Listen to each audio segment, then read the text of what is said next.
Listen closely, my friends.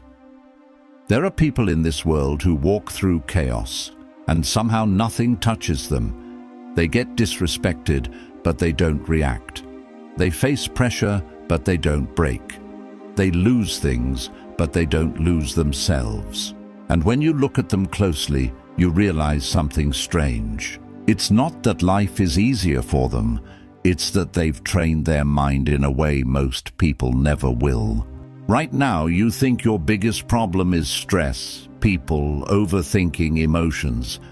But what if I told you your real problem is that your mind is untrained? And because of that, anyone, anything, any situation can control you. Think about it. One message can ruin your mood.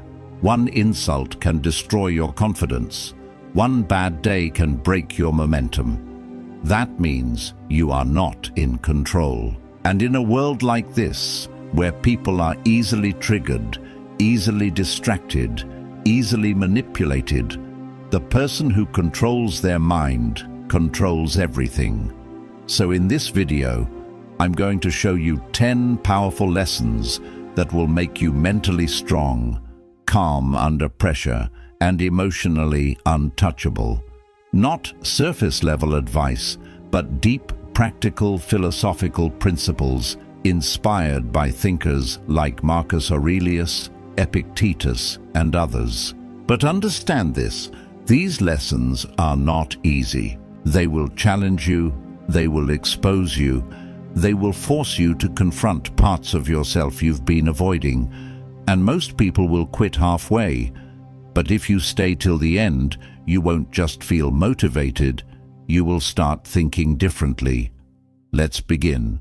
Lesson 1. Master the space between stimulus and response. There is a moment so small, so invisible, that most people never even notice it. It is the moment between what happens and how you react.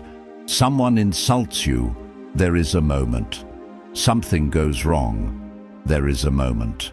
You feel anger, fear, frustration, there is a moment. And in that moment, your entire life is decided. But here is the problem. Most people never use that moment. They skip it. They react instantly. Someone disrespects them, they fire back. Something doesn't go their way, they panic. They feel anger, they explode. And just like that, they lose control. Epictetus once said, "It's not what happens to you, but how you react to it that matters." But most people misunderstand this. They think it means stay calm, but it means something deeper. It means your power exists in the pause. That tiny gap between stimulus and response is where your freedom lives. Imagine a mountain. Storms hit it, winds crash against it. Rain tries to erode it, but the mountain doesn't react. It doesn't move. It doesn't panic. It doesn't fight back because it doesn't need to. It's grounded. Now compare that to a dry leaf. The wind blows and the leaf flies. No control, no direction, no stability. Most people live like that leaf. Strong people become the mountain. Look at your own life. How many times have you said something you regret, reacted emotionally, overreacted to small situations, let someone else control your mood? That's not weakness, that's lack of awareness. Because if you were aware of that moment, you would choose differently. Next time something triggers you, don't respond immediately. Instead, pause just for 3 to 5 seconds. Feel the emotion, but don't act on it. Observe it like an outsider and ask yourself, do I want to react or do I want to respond? That one question changes everything. Marcus Aurelius wrote, "You have power over your mind, not outside events. Not some power, not partial control, complete power, but only if you use it. Because if you don't control your reaction, the world will." Think of the ocean. On the surface, waves are chaotic, loud, violent, but deep below it's silent, still, untouchable. Your mind has levels, Most people live on the surface, which is why every small thing disturbs them.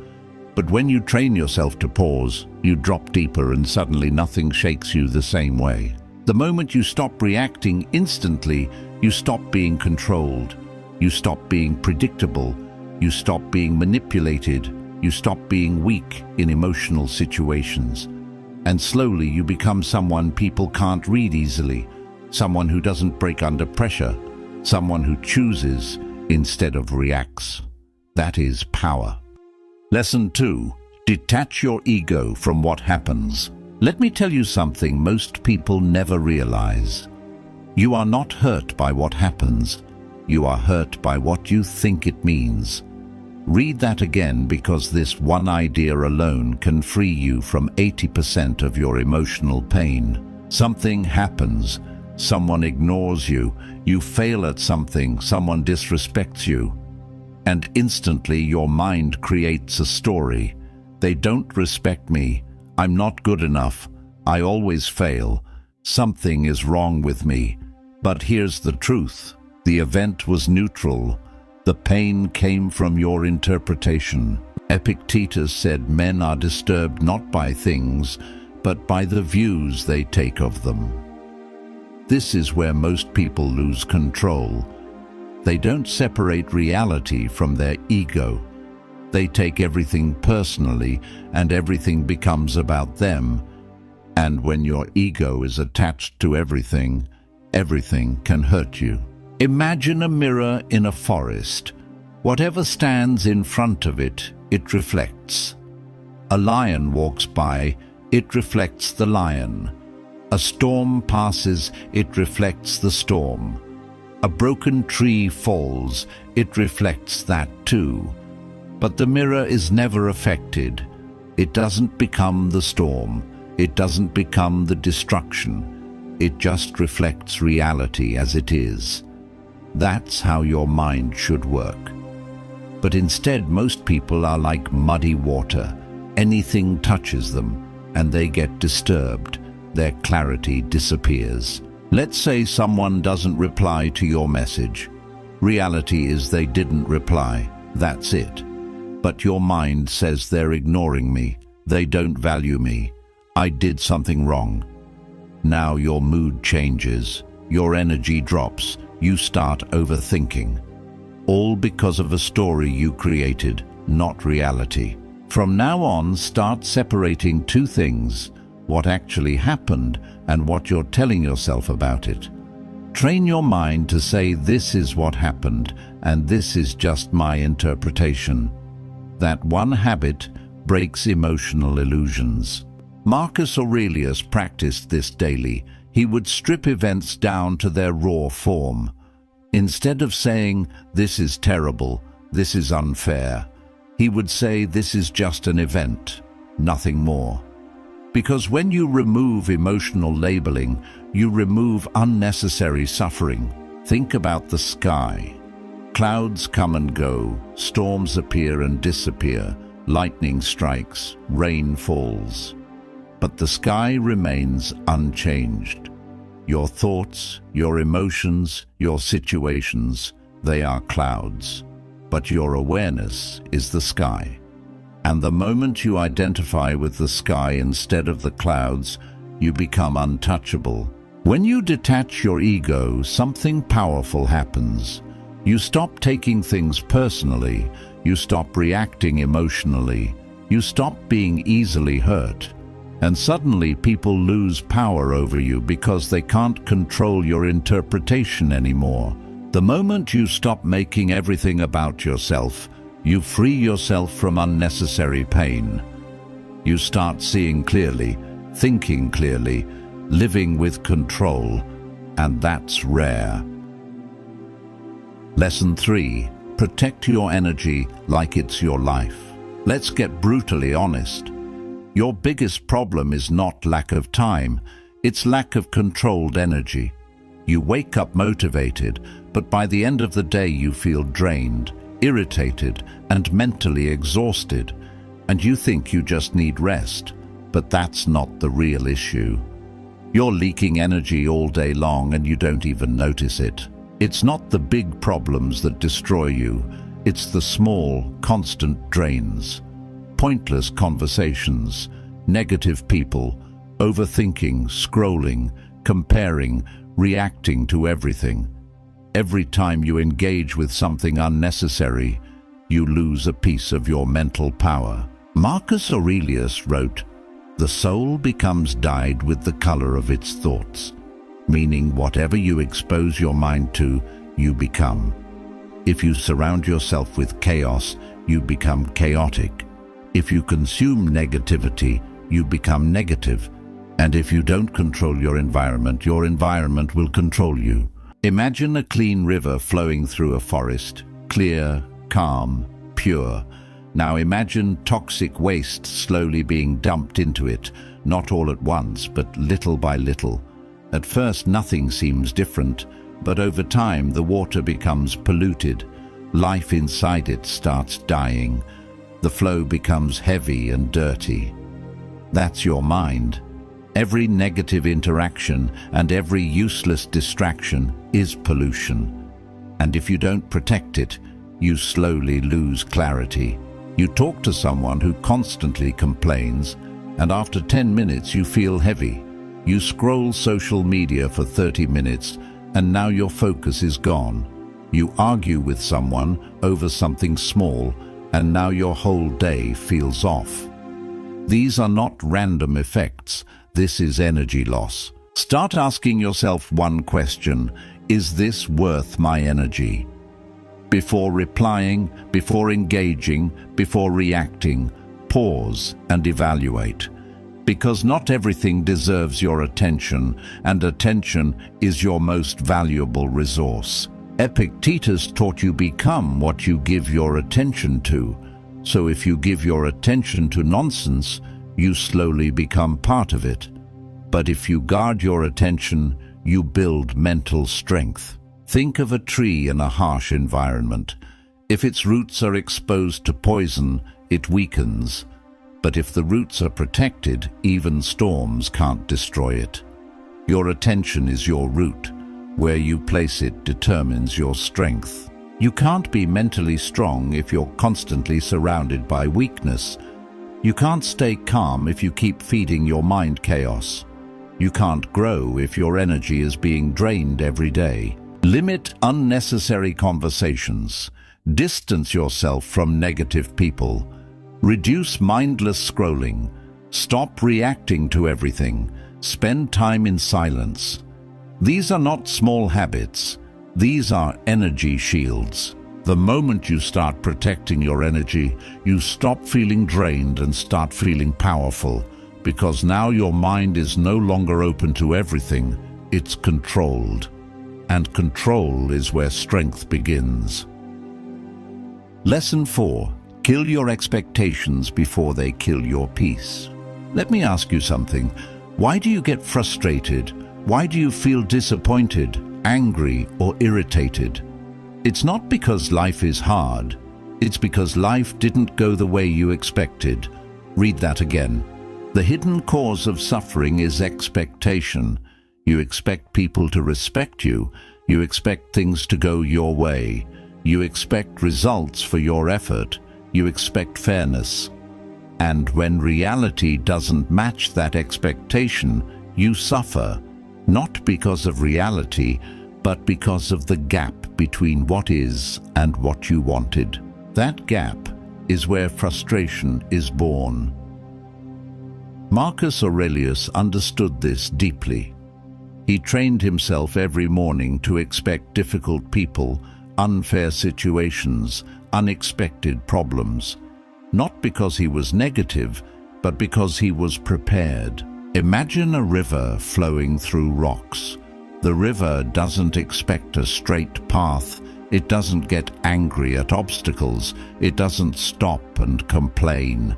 It adapts. It flows around, over and through, because it doesn't have expectations. It moves with reality. But humans expect a straight road, and when life gives them rocks, they break.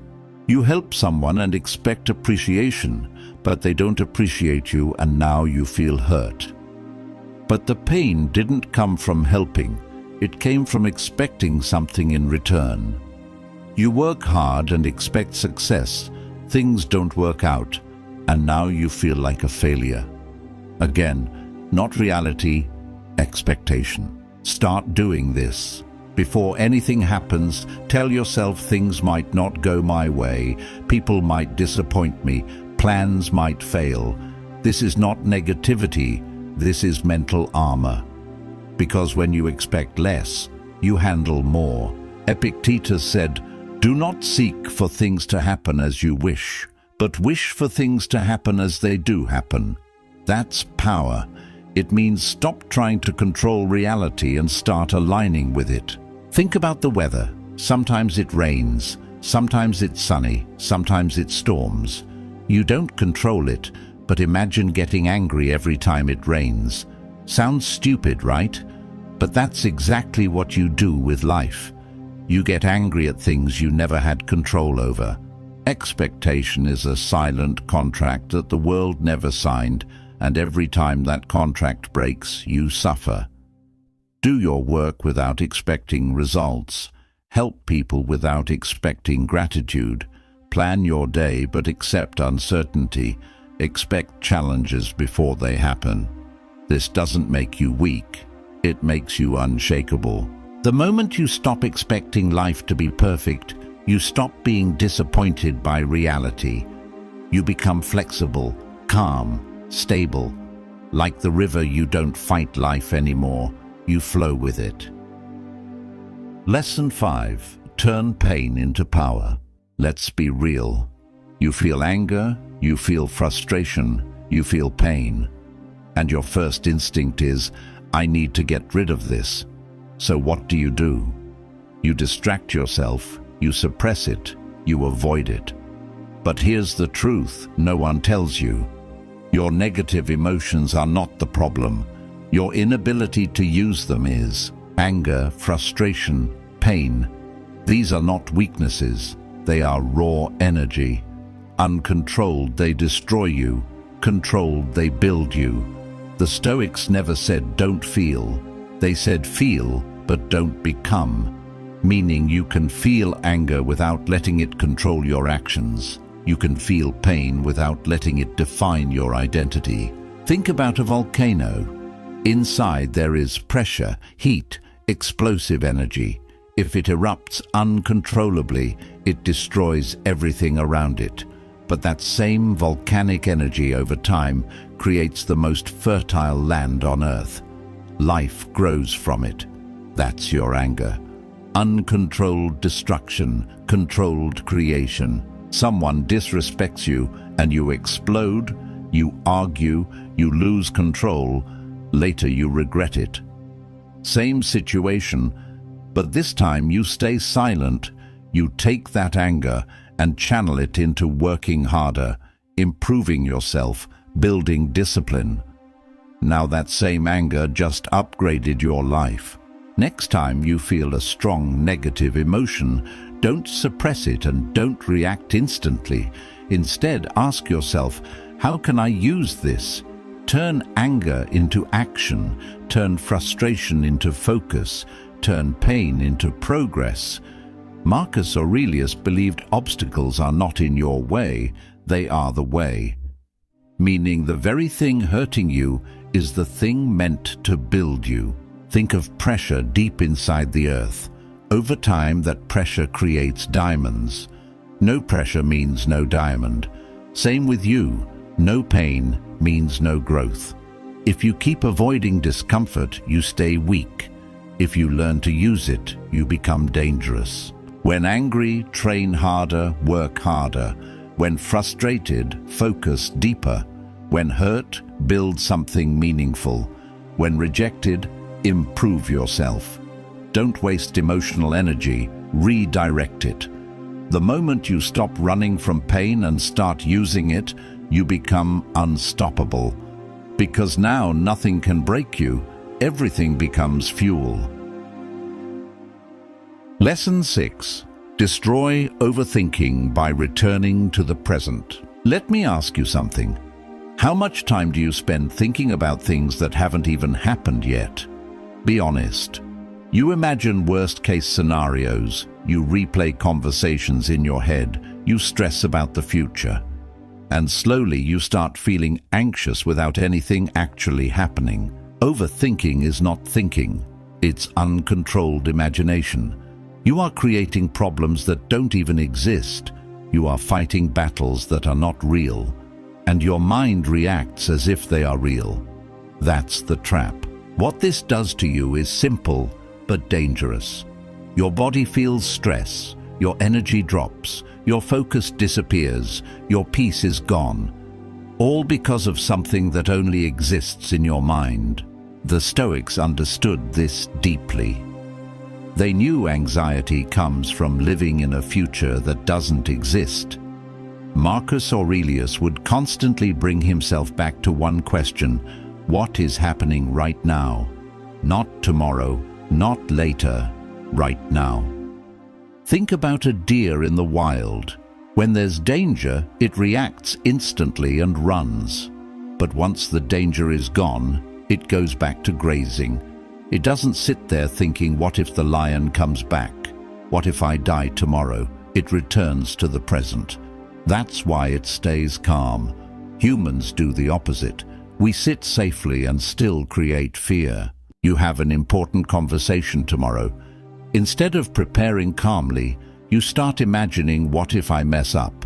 What if they judge me? What if it goes wrong? Now your anxiety rises, your confidence drops, and by the time the moment comes, you are already mentally exhausted. Not because of reality, but because of imagination. From now on, when your mind starts overthinking, ask yourself, is this happening right now? If the answer is no, pull yourself back. Focus on your breath, your surroundings, what you're doing. Because reality exists only in the present. Everything else is mental noise. Epictetus taught you don't suffer from events, you suffer from your imagination of them. That's why control of attention is everything. Where your attention goes, your emotional state follows. Think of your mind like a flashlight in the dark. Wherever you point it, that area becomes your reality. Point it at fear and you feel fear. Point it at the present and you feel calm. The darkness hasn't changed, only your focus has. Most of your anxiety is self-created, not by reality, but by your refusal to stay present. Limit thinking about things you can't control. Focus only on the next step. Bring attention back to your breath. Stop replaying past and future scenarios. This is not avoidance. This is control. The moment you stop living in your imagination, you start living in reality. And in reality, most things are not as bad as your mind makes them. That's where peace begins. Lesson 7. Stop needing approval. Let me ask you something honestly. How much of what you do is actually for yourself, and how much of it is for approval? Think about it. You post something and then keep checking who liked it. You do something good and wait for appreciation. You achieve something and want recognition.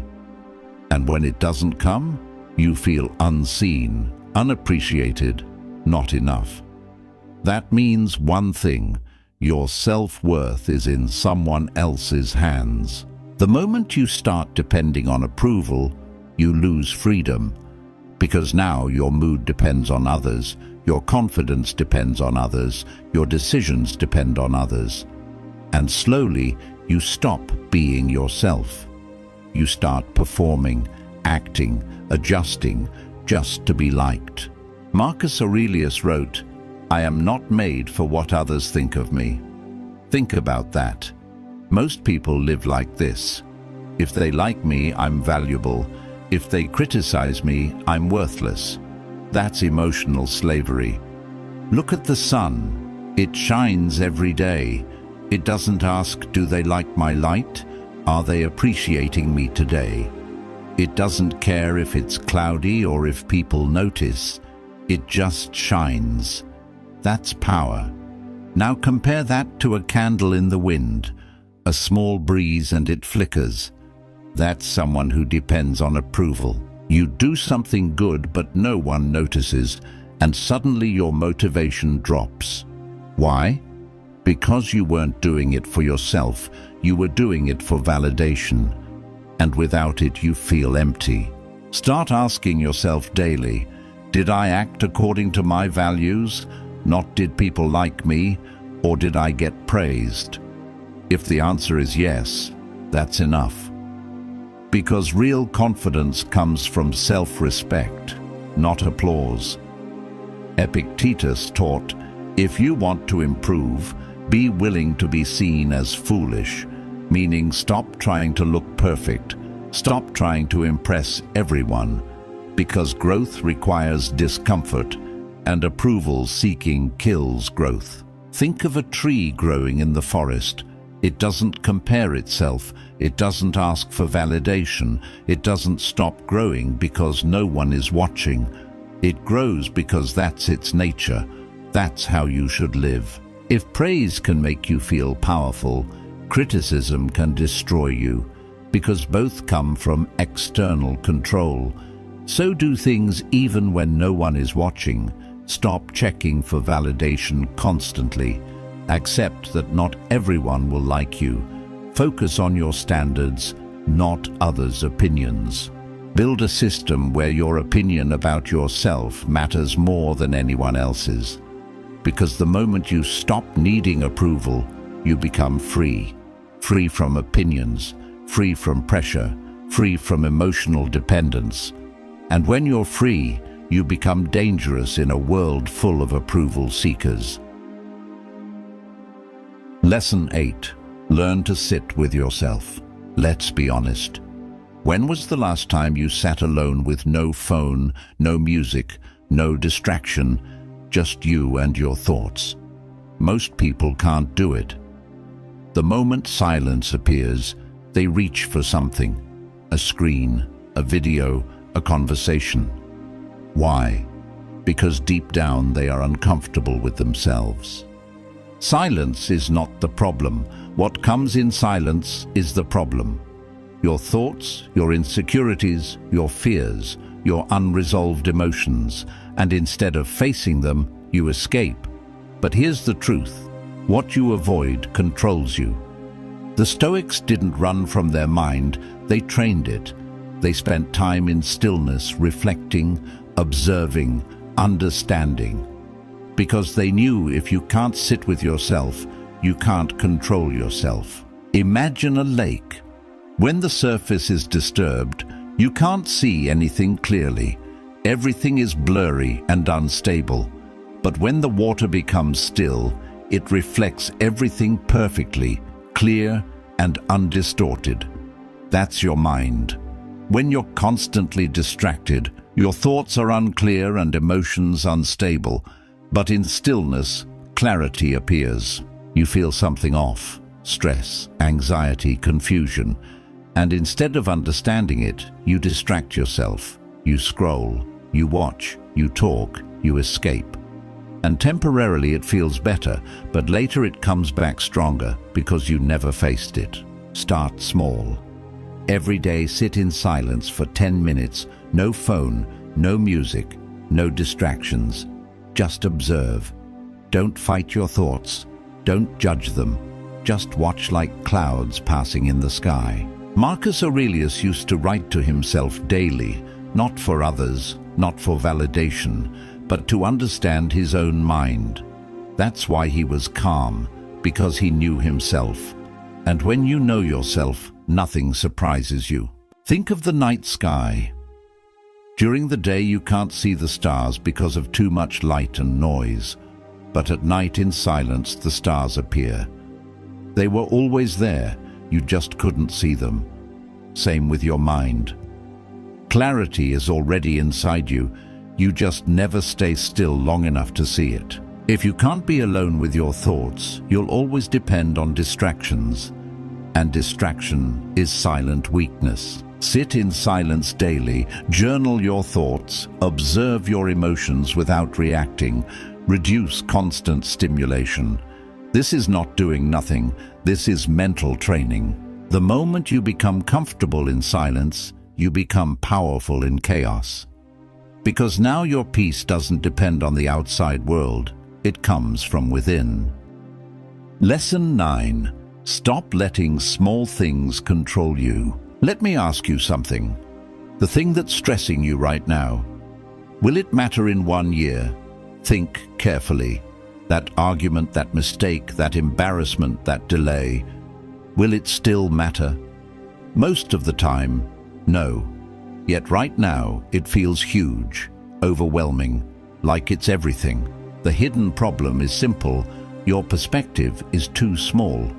When you focus too closely on a problem, it looks bigger than it actually is. Like putting your eye right next to an object, it blocks your entire vision. But the moment you step back, you see the full picture. Marcus Aurelius practiced something powerful. He would zoom out mentally. He would look at life from above, from time, from the bigger picture, and suddenly everything felt smaller. Imagine looking at your city from the ground. Everything feels big, busy, loud, stressful. Now imagine looking at it from the sky. Buildings look small. People look like dots. Noise disappears. Nothing changed except your perspective. You make a mistake in front of people, and in the moment you feel embarrassed, you overthink, you replay it again and again. But after a few weeks, you barely remember it. After a year, it's gone. So why give it so much power now? Whenever something bothers you, ask yourself, will this matter in 1 year? Will this matter in 5 years? Will this matter at the end of my life?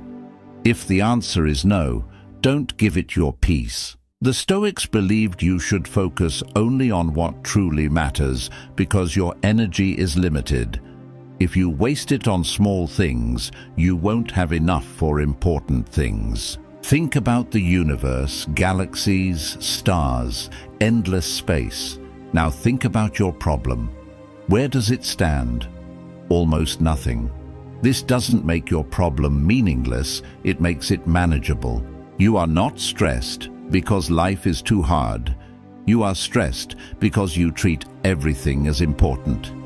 And when everything is important, everything overwhelms you. Stop overreacting to small issues. Focus only on what truly matters. Let go of minor frustrations quickly. Train your mind to zoom out. This is not ignoring problems. This is prioritizing your peace. The moment you learn to zoom out, you stop being controlled by small things. You become calmer, clearer, more focused. Because now you see life as it is, not as your emotions exaggerate it. Lesson 10. Become the observer, not the reactor. After everything you've learned, there is one final shift that changes everything. It's this. You are not your thoughts. You are not your emotions. You are the one who observes them. Right now, thoughts come into your mind. Emotions rise inside you. Anger, fear, doubt, excitement. And most people identify with them. They say, I am angry, I am anxious, I am sad. But that's not true. You are not anger, you are not anxiety, you are not sadness. You are the one noticing them. Because the moment you identify with emotions, you lose control. But the moment you observe them, you create distance. And in that distance, you gain power. Imagine sitting on the side of a road watching cars pass by. Each car is a thought. Each car is an emotion. Some are fast, some are loud, some are disturbing. But you don't jump in every car, you just watch. That's what your mind should do. But most people jump into every thought and every emotion and get carried away. You feel anger, and instead of observing it, you become it. You react, you speak, you regret. Same with anxiety, same with sadness. But imagine this. You feel anger and you say anger is present, not I am angry. Now there's space, now there's control. From now on, start labeling your emotions like this. Fear is here, anger is rising, stress is present. This creates separation, and separation creates awareness. This idea exists across philosophies like Stoicism, Buddhism, and modern psychology. They all point to the same truth. Awareness is freedom. When you are aware, you are not controlled. Think of the sky again.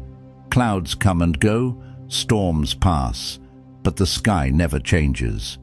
Your thoughts are clouds, your emotions are storms, but your awareness is the sky, and the sky is always untouched. If you keep identifying with every emotion, you will always feel unstable, but if you observe them, you become steady. Label emotions instead of becoming them. Observe thoughts without reacting. Create space before action. Practice awareness daily. This is not suppression, this is mastery. Listen carefully. You started this as someone reacting to life. Now you have the tools to control it. These 10 lessons are not information, they are transformation, but only if you apply them. Because knowledge without action changes nothing. So now the choice is yours. Go back to your old patterns or step into control. Because once you see this clearly, you can't unsee it. And once you start practicing, you don't go back. You become calmer, stronger, unshakable, and slowly you become the person that chaos cannot touch. Stay disciplined, stay aware, stay in control.